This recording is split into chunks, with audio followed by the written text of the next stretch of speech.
Hi all, welcome back to my channel Amazing Studies. So today I'm back with another interesting video or paper presentation on a trending IT topic, that is digital image processing. Before that, please do like, share and comment in my videos, and also do drop a comment letting me know on what type of content would you like to watch further, and what else would you like to uh, see in my channel. Thank you. So let's proceed with the paper presentation. This paper presentation can be used if you're participating in any competition, or if you want to gain a brief knowledge on what is digital image processing. So let's begin. So next slide is about the outline, and outline is very important for the speaker as well as for the audience to know what type of content will be there in the paper presentation. So meaning of digital image processing, history, how did it evolve, steps in image processing, what are the applications where it can be applied, what are the advantages and disadvantages of DIP or digital image processing, and next one, the important one, progress of our country India, and finally jumping to the conclusion. So let's begin with the meaning. So what is digital image processing? So digital image processing means processing digital image by means of a digital computer. So what do I mean by digital? Digital is nothing but information when represented in the discrete or digital form. So as we all know, computers understand the binary language, which is nothing but zeros and ones. So the language zeros and ones language can also be called as discrete form, digital form.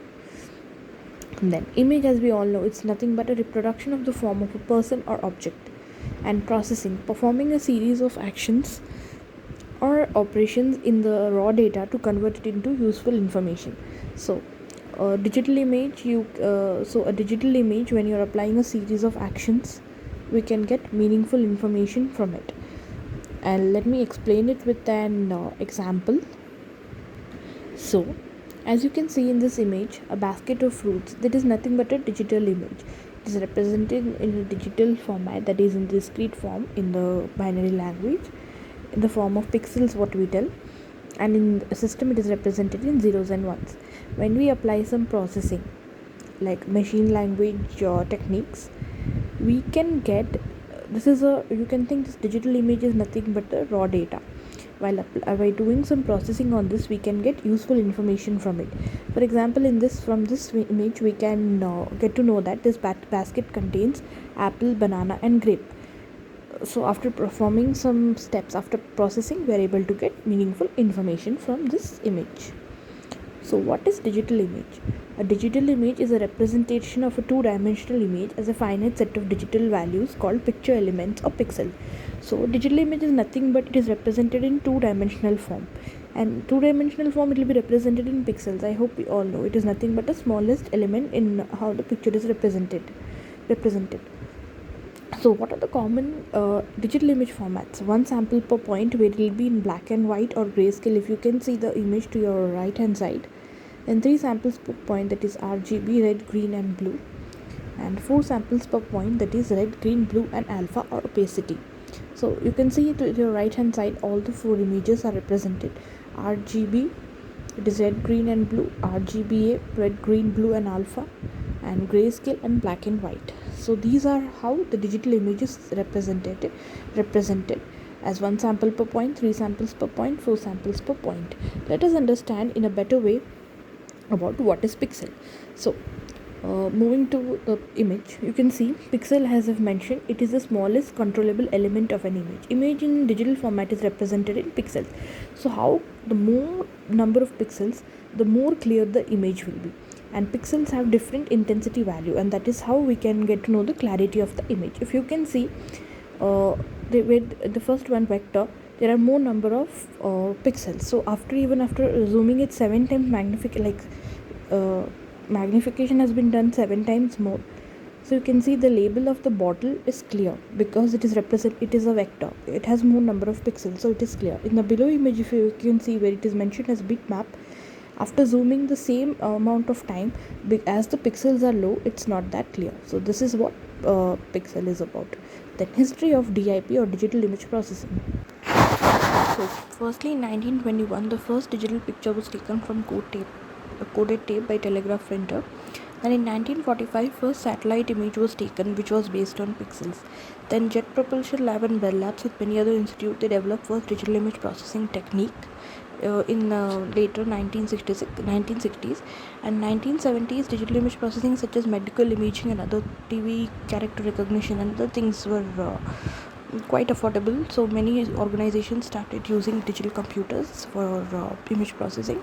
And then in 1990s, that is ECV, evolutionary computer vision, took place.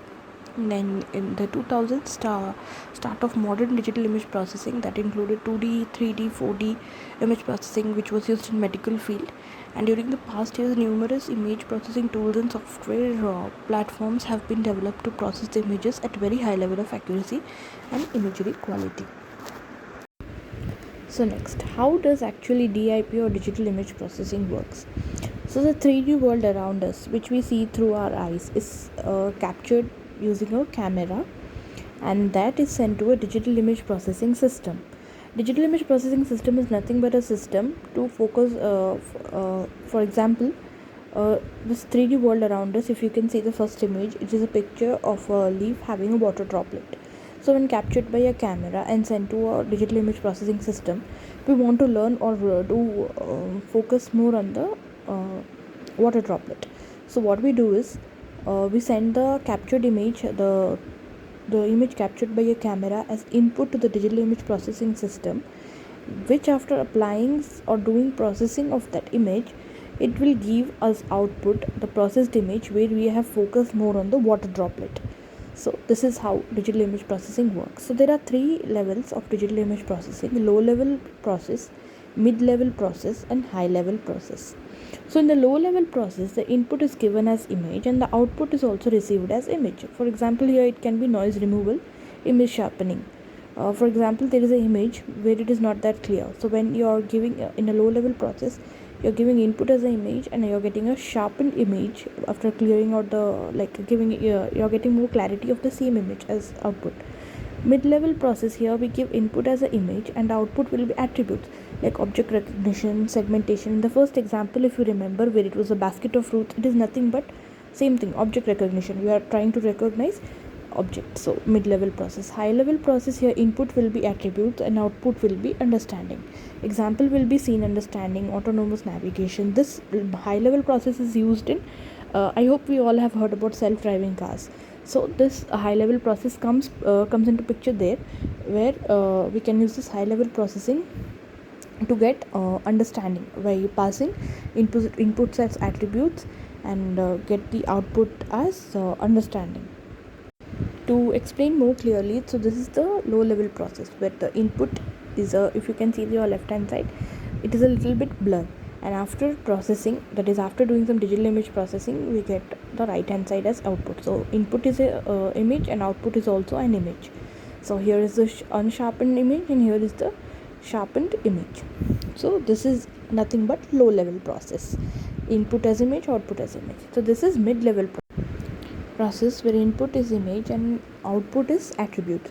So in this image, when we give it to a digital image processing system, here we are giving a whole image where individual objects are not recognized. Suppose we want to recognize what are the objects present in this image, then after applying some processing to a digital image processing system, we can get to know the attributes. For example, in this image, we can find notebook, specs, or laptop, coffee. So this is nothing but mid level. So coming to the next one, that is high level process. Here the input is attribute and output is understanding. So we give an image to the digital image processing system where there is light fog or dense light fog, and we try to understand the real time scenario, that what are the things present, like we need to understand. We try to get the understanding of the image. So you can see light fog, that is synthetic. Human annotation, we get it like that. Then dense fog, here we can tell it is being done, that segmentation is being done here. Light fog, that is real, and what will be the recognition result. So we try to get a more clear picture. So what will be human annotation and what will be digital image processing, and what are the steps in image processing. First is to get get the problem domain where the problem is. Then we try to acquire an image, that is image acquisition. Then we try to enhance, that is do image sharpening or any other process. We try to enhance the image. Then we try to do image restoration. Then we go to morphological processing. Then we go to segmentation, object recognition, representation and description. Color image processing and image compression are two optional one. As you can see in the image, first is the image acquisition. So this is the first process. Here it is nothing but getting an image. You can tell getting an image which is in the digital format. The image which you want to process is image acquisition. And here we also do pre-processing, which is scaling. Then after that, image enhancement. It is the simplest one, and basically the idea is to improve the image, that is to enhance the image. For example, take an image. It is like you can I hope we all have used software applications like PixArt and all that. We increase certain features, right, to make the image appear much better. For example, the contrast and all that. So image enhancement, we are trying to enhance the image which we have acquired. Then image restoration is also the same thing. It is improving the appearance of an image. And one more thing is here, it will use certain probabilistic or mathematical models in image enhancement. Then color image processing is an area which is having more importance because of digital images over the internet, because of color image processing. And wavelets are the foundation for representing images in various degrees of resolution. And compression, as we all know, is for the storage purpose. While compressing an image, we can reduce the size of the image, which will be easy for us to it will be easy for us to progress further. So compression. Then morphological, it means using tools for extracting certain components which will be useful for us. Then segmentation is partitioning an image into parts. And as I already told in the example, autonomous segmentation, it is the high level process. We use this segmentation in high level process of image processing, and it is used for autonomous segmentation. Then comes next is representation and description. It is nothing but getting the output of the segmentation stage. Here we get the output of the segmentation state, and which will be raw pixel data. And choosing a representation is only part of solution for transforming raw data into meaningful information by doing subsequent computer processing. Then description deals with extracting important attributes that will result in some meaningful or quantitative information of interest. Then object recognition is nothing but assigning a label. For example, if you remember, in the mid-level process, we give input as an image and we get output as attributes. That is nothing but we get individual objects. That is nothing but we get a label from the image. We recognize objects from an image. So these are the steps in image processing. And then why do we need image processing?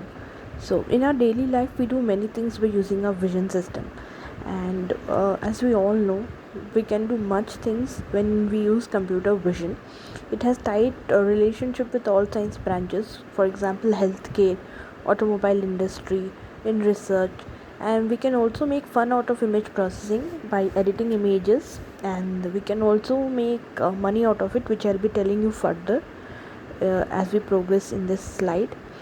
For example, I can give you one brief how we can make money out of it is by a watermark, which is a feature. I'll explain it later as we move on further. Then humanity. For example, there is an old image which you want to give to someone, but it has been torn or something like that. You can do image processing and get make most out of it. So these are some other reasons why image processing is necessary in our daily life. So what are the applications of digital image processing? First one is image restoration. So here it includes applying process to picture. There is nothing but what we do in Photoshop applications such as zooming, blurring, sharpening, color conversion and all that. So this is nothing but image restoration. If you can see in the example image, the image was, it's an old one, so there will be, I hope we have seen the discoloration and all that. So image restoration. Then second one is medical field. So in medical field, digital image processing comes into picture for X-ray imaging, medical city, UV imaging, gamma imaging and all that, for mainly for diagnosis purposes. Then remote sensing. So in remote sensing, what is done is the area of the earth is scanned by a satellite from very high ground, and then we analyze it to get meaningful information from it. One example would be to take damages which has happened due to a natural disaster. We can take the images from the satellite and then analyze it. And next one is machine or robot vision. So in one of the most challenges is robot vision.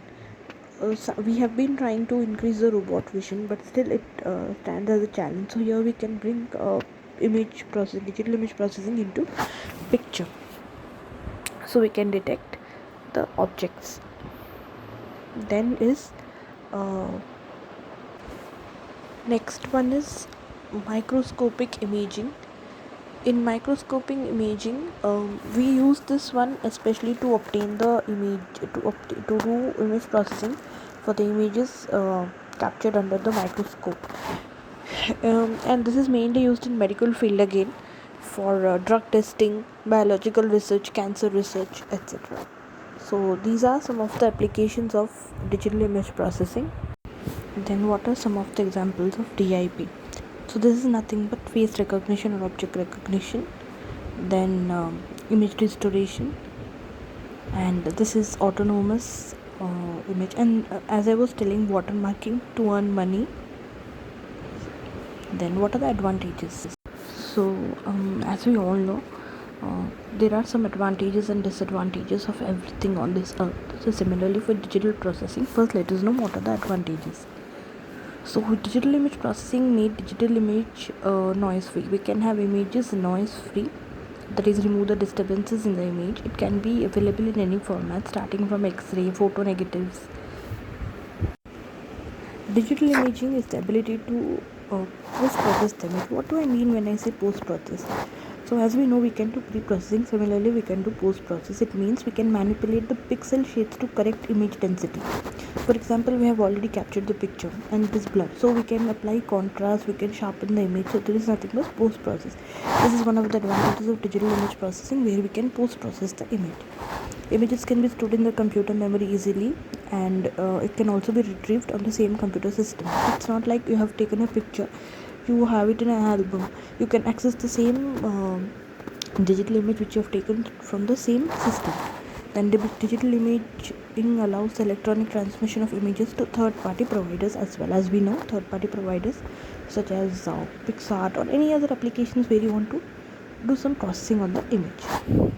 So these are some of the advantages of digital image processing. As everything else, it has also some disadvantages. So let us look into few of them. The initial cost can be high depending on the system used. Then the cost can be high. If computer crashes, then the pics that have not been printed and filed into albums are lost. Not just album. If we are not having a backup, and if we have stored in the same system, if the system crashes, we may lose the data. Then digital cameras which are used for digital image processing have some disadvantages like memory card problem, high cost, battery consumption. So these are some of the disadvantages of digital image processing. Now let us look into the progress of our country, India. So these are some of the companies which have started using digital image processing, like Critical Solutions, then National Instruments, GE Laboratories, Ethium from Bangalore, then Intera Systems from Noida. Yahoo India is also using it in multimedia searching, then DRDO and ISRO Labs. So these are some of the organizations which have started using digital image processing. Then what will be future scope of digital image processing? So, the future scope of image processing will involve scanning the heavens for other intelligent out in space. Also, new intelligent digital species created entirely by research scientists in various nations of the world will include advances in image processing and related technologies. Due to the advances in image processing and related technologies, there will be millions and millions of robots in the world in a few decades' time, transforming the image the world is mapped. As I already told, there is an application of machine or robotic vision, and through this, many robots will be developed which will be using digital image processing, and the future will be transformed. Next, coming to the conclusion. So, the processing of images is faster and more cost effective, and one needs very less time for processing of the image, and less film and other photographic equipment is required, which is more ecological. Because, as we know, when in the previous time, when we used to take a picture, we used to take a printout of it, take a film of it to store in the album. So here in digital image, what happens is we can store the digital image in the system itself, hence it is ecological, no wastage of paper, and processing or fixing chemicals are not required to process digital image. However, when we are printing, we need printing inks, obviously. When shooting a digital image, one can see if the image is good or not. Directly at few seconds, fraction of seconds, we can see whether the image which is captured is good or not. But in case of earlier, it's not that case. And copying a digital image is easy, and the quality of the image stays good unless it is compressed. However, it has disadvantages too. A digital file of a certain size cannot be enlarged with a good quality. As I already told, the more number of pixels, the better. So when the pixels are less, it will not be clear when it is zoomed. For instance, a good poster cannot be made at an image like 500 kb. These are some of the disadvantages which can be overcome, and these are some of the references which I took for making this paper presentation. I hope you liked this video. Thank you for watching. Have an amazing study day. Thank you.